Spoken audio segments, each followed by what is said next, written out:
is another EC Rundown with your host, John Breakdown. I am the host of the John Breakdown podcast show on the John Adkins YouTube channel, and with my co-host, Derek Husk from Derek Husk Gaming channel. How you doing, Derek? Doing pretty good. Just a little bit tired, but you know, when you work, that's what happens. So. Yes, that does happen. I can totally relate.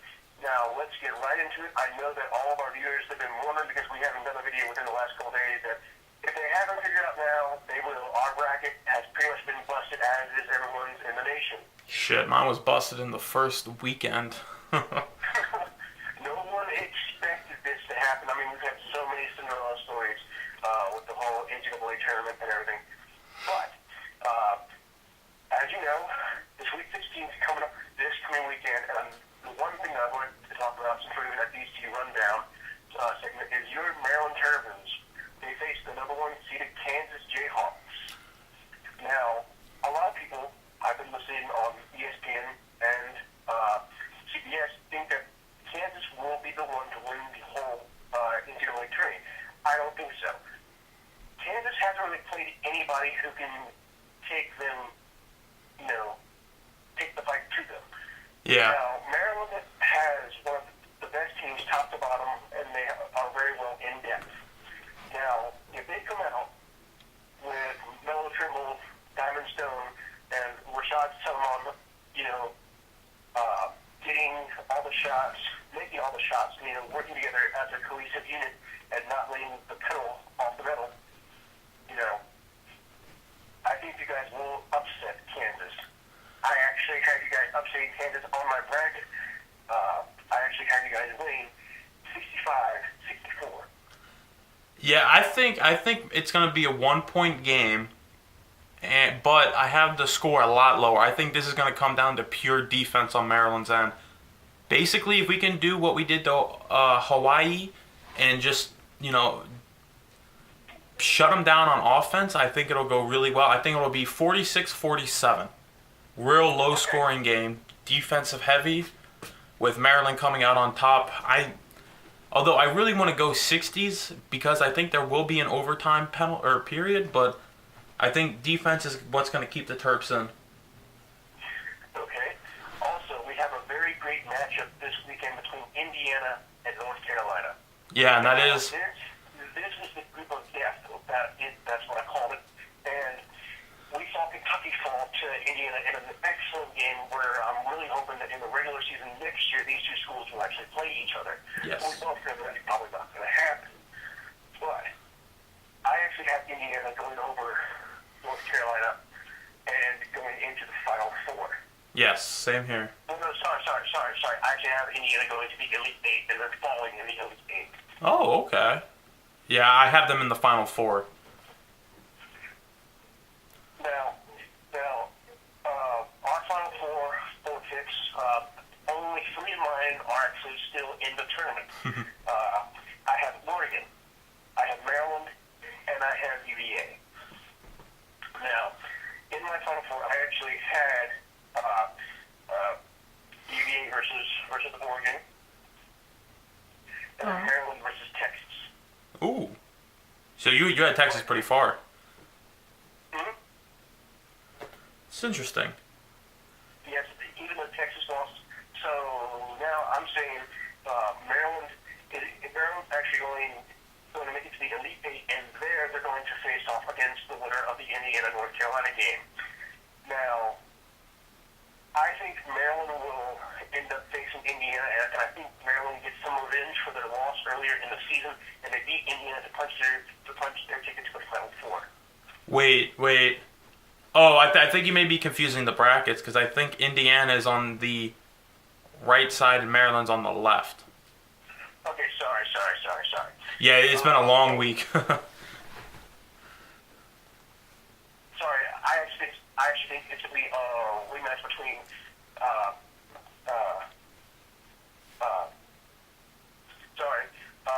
it's going to be I only have North Carolina actually making it out of the group of death. That's a pretty... Who else I picked for that team? Yeah. You should have it there in your notebook. pull it up on ESPN. Ooh, no problem. Anyway, while he's doing that, folks, I'm actually going to talk about the Redskins. They've done a lot in free agency, and just today, Scott McCoy said that he wants to get 4 more draft picks because that's the way he's going to build up this team. Now, I don't know how he's going to do that. I don't know what his plan is, but rumors have been floating around that they're going to try to rework Deshaun Jackson's contract, and they're also going to try to rework Pierre Garçon's contract. It wouldn't surprise me to see them either try to trade Deshaun Jackson or trade Pierre Garçon to check them at cap room. I don't know if trading Garçon would be smart. Deshaun, I mean, I can see it, but I'd rather have Garçon than Deshaun. True, because Garçon has been more reliable. And Yeah. there's also talks about them trading Jordan Reed. Ooh. I mean, if we were to trade him, now would be the time, because we could get a ton for him, but I'd still like him on the field. I know, I understand that he's kind of a homegrown favorite, but you also had who was that guy who actually became a breakout star? He's a wide receiver now. You know what I'm talking about? I think so. Logan Paulson? Yes. Yeah, he was out all last year with, I believe the condition was turf toe, which is kind of interesting. Yes. But originally they actually had him being the starting tight end. Yes, yes. He's more versatile. So they just have signed him, and also they're still in talks with Vernon Davis. So That would be kind of cool, seeing a Maryland native come back and play. exactly. So free agency isn't done yet, or they may draft Baylor's tight end. Yeah, the 400-pound man? Yes. That would be interesting.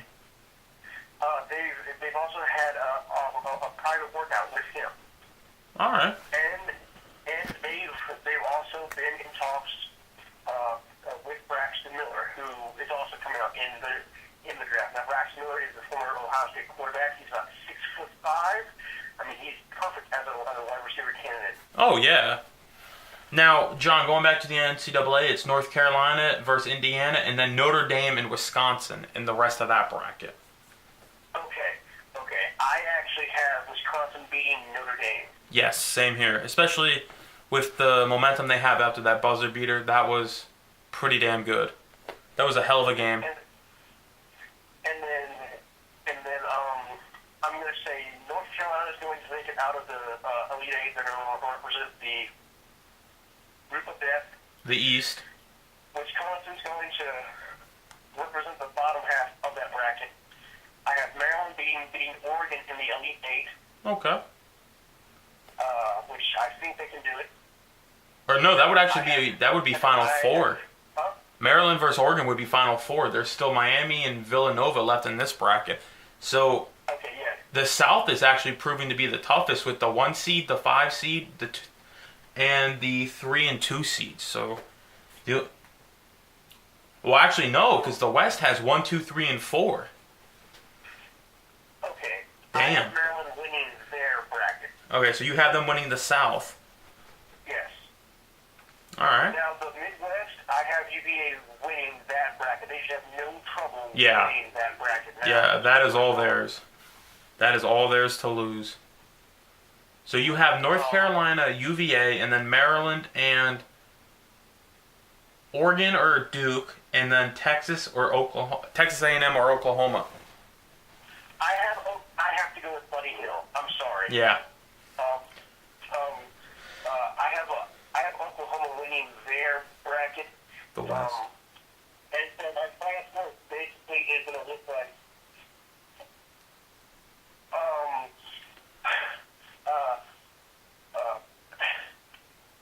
I have North Carolina versus Oklahoma. I have Maryland versus UVA. I can tell you don't have the bracket in front of you.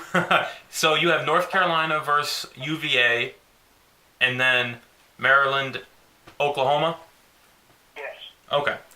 Now who I do don't you have my bracket with me, so who do you think's going to win that UVA North Carolina matchup? Defense or offense? ooh, Either way, it's going to be a damn good game.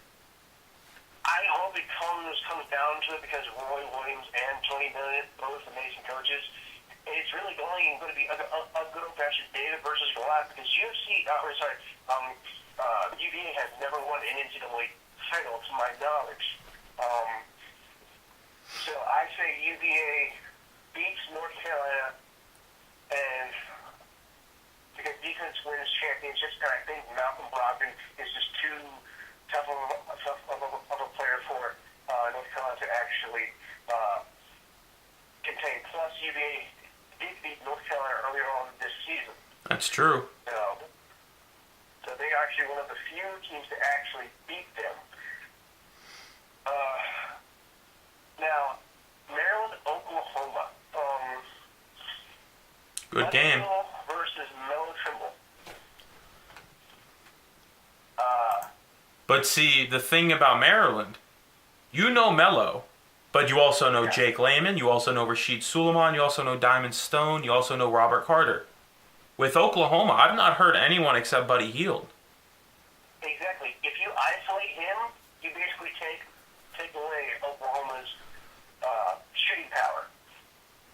And also, I don't know if you heard this, but Ben Simmons is leading LSU. He's Good. actually going to be entering the NBA draft. Good. Well, that's actually bad. He got out of a really crappy situation out in LSU, but he's screwing himself. No, he's not ready at all. He's screwing himself by getting out of a really bad situation that's going to put him in another really bad situation. But hey, I mean, if he hooks up with a good team who can develop him, Yeah, as long as he still needs a ton of development. I mean, he can shoot. He knows where he's comfortable, but he's just not ready. I think maybe at least 1 year more. Okay. But we know that that's not going to happen. Also, the Nationals just a couple of moments ago announced that they're giving up the rights to name Nationals Park. So that means they're going to need a sponsor for the next couple of seasons. I hate that news. Also, last night, I don't know if you knew this, but the Capitals had a chance to actually clinch home field advantage throughout the playoffs and clinch the Metropolitan Division. And they got smacked. They got their ass whooped. But see, I'm okay with that. Let it happen now. Let's face it. No one's going to be able to challenge them. So, take an ass whooping now. Get used to it. Suck it up. Go out and destroy for the rest of the year. Win that Stanley Cup. Bring it back to DC. I'm okay with them getting their ass kicked. Now, the thing that worried me about that, though, is that the Penguins could and basically are almost locked in as our first round opponent. That's if they win the rest of their games. That's true. They do have to work a lot, but I do feel like our matchup against Pittsburgh, because, I do believe that's who we're going to face in the first round, is going to go very well for us. 5 games most. Go ahead. I think it's going to be 5, maybe 6 games. Nothing more.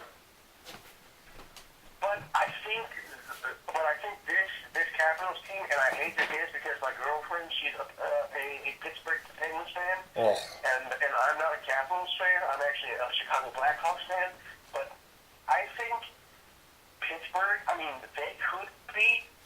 Okay, if you look at the history between Pittsburgh and Washington in the playoffs, Pittsburgh has always gotten the better of Washington. Yeah. Same when Washington ever goes against one of these perennial Stanley Cup champion teams that have been there before.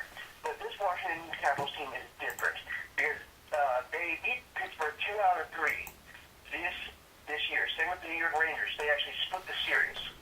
Yeah. And plus, Barry Trotz has several. He has 3 lineups he can do that can really work together. And this team, thank God they haven't been injury plagued bad this year, but they've been able to be consistent. And if they can transition that into the playoffs, they're going to be whoever they face, whether it's in the first round, second round, or third round. You're going to have to try to stop Krenetskov, Oshie, Alex Ovechkin, Backstrom, because they have so many people who can score, and you don't know who. Exactly. Now let's play the hypothetical game. If Kuznetsov gets injured, do you think we can still win games and still win the cup? It's gonna make it a hell of a lot harder, but again, everyone's clicking. You still have Oshie and you still have Jeff Green. And you also got a couple more acquisitions that you've gotten. You also got the guy who was with the LA Kings. I forget his name. Daniel Winnick. Yes. So you have veteran leadership there, and I think with when one person falls, Trotz just has someone. He has another body that can just fill in. Yep. But for all Capitals fans, if Kornetskov gets injured, you better pray. You better pray that it's like a minor injury. Yeah, like maybe a week out. Exactly. Yeah. Or pray to God that Oshie doesn't get hurt, because the last couple of games it's been Oshie and Kornetskov scoring mostly for the Capitals with a go here or there with Ovechkin and Backstrom. Now let me propose another hypothetical question to you. What if Brandon Holtby gets injured? It's over. Well, no. Philip Grubauer is good, but if the defense steps up, I believe Grubauer will get confidence. Now, maybe not Stanley Cup if Holtby goes down, but we'll still make it pretty far. But I think Holtby's the key. Now, my key matchup that I have circled is my Stanley Cup prediction, to be honest with you, is Chicago versus Washington. Oh yeah, I'm not going to be surprised if that's it at all. My second prediction is Chicago versus Pittsburgh. Because Sid the Kid is still that damn good. Yeah. Even though his numbers are way down. He's always gotten better. He's gotten better with age. And at this point, you can start calling him Sid the Great, because, he's not a kid anymore. Ever since all them concussions, he's gotten tougher, and he's gotten more in touch with his shooting, and he's gotten more better. Yeah. Now, yeah, go ahead. Now, moving away from the NHL, do you think the Wizards season is over? Do you think we're going to make it to the postseason? Oh my God, that's the one question I was actually hoping that you wouldn't ask me. And I know to all of our viewers that this Wizards season has been up and down, up and down, up and down, up and down, up and down. And actually, when I last looked at the standings, I actually know that they're behind Detroit for that final playoff spot. Now, I know that they're on like a 4-game winning streak, if I'm not mistaken. Yeah, I think so. I'm going to ESPN now. But if Wall gets injured, and because I know they just won the series, the season series over the 76ers and the Knicks. Yeah. Ooh.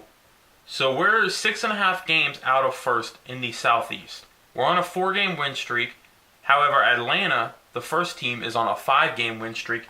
And right now we are currently tied. Oh no, actually Washington is behind 53-51 in the second period of that game. Holy crap, in the second, they're already at 50, damn. Hmm?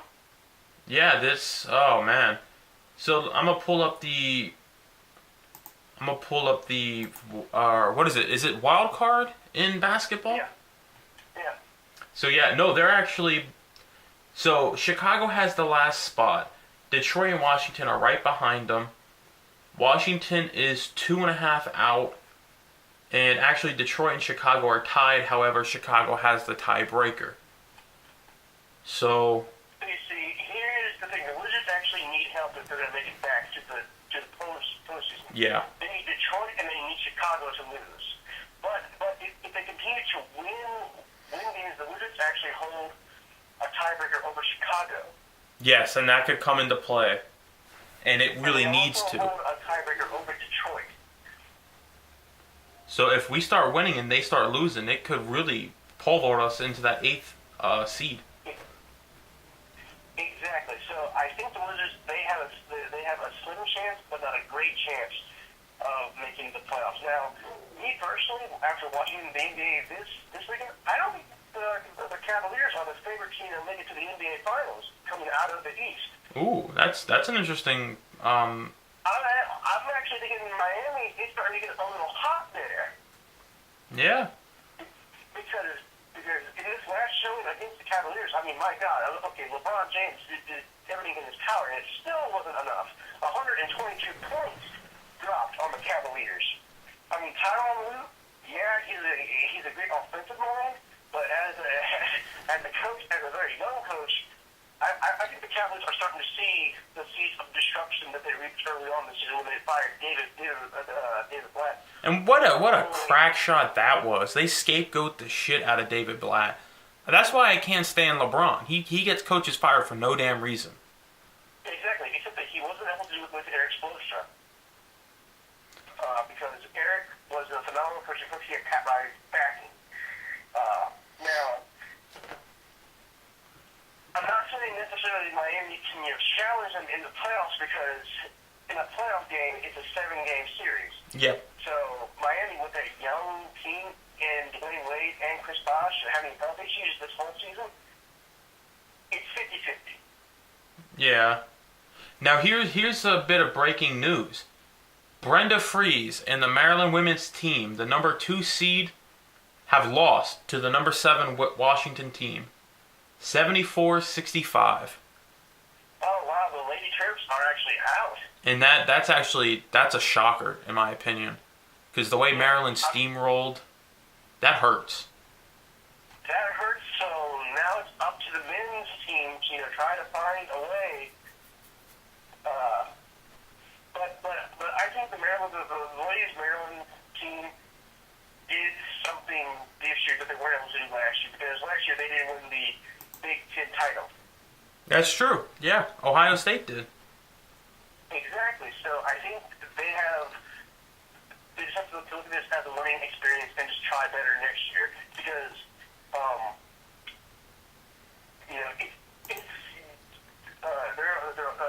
they're going to grow and they're going to get better. Yeah, and I'm pulling up the women's bracket. And I think this is honestly UConn's to win and lose. Like, there's no way they're gonna lose, in my opinion. Exactly. UConn. Yeah, I mean, basically, UConn's the favorite to win on the ladies' side. Every year, it seems like. Yep, it would be back-to-back championships, and it would actually Gene Almamora, I'm pronouncing his name right. He would actually break a record. I mean, he's currently tied with Bob Belly. Wow. In titles. Jeez. I'm thinking it's going to. Now, basically a little wrap up, end of the show kind of thing. What are your hopes for the future of DC sports within this next cycle of football? well, I'm actually hoping in this season Washington will actually have some hardware to bring back to the city, like either a World Series trophy or a Stanley Cup or a NBA championship or a Lombardi trophy. What do you think is the most reasonable out of all those? I think it honestly has to be the Stanley Cup. Actually, I actually see the Stanley Cup actually being within our reach. Because the Capitals have never been this good. Exactly. I mean, we've been back in 2012. We're actually on pace to beat that team, which is ludicrous in my opinion. Exactly. Now, you guys, the Capitals still may win 100 games, but they're going to have a tough time. If they get to the Stanley Cup Finals, they're going to meet my Chicago Blackhawks, and I'm sorry for all of you DC fans. I'm a Blackhawks fan, but I would love to see a team that has not won a Stanley Cup win it, even though I know it's going to be a tough fight. Yeah, it's going to be. I think that is what's going to happen, but I do believe it's going to be. I almost said Maryland. I believe it's going to be DC taking it home this year. I mean, we need to see 2 MVPs of the league. Alex Ovechkin versus Patrick King. Yep. And it's gonna be a hell of a matchup. Because these two teams haven't played each other a lot this year.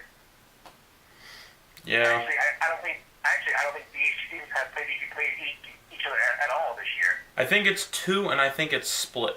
So that shows you something. So, but also, one more thing.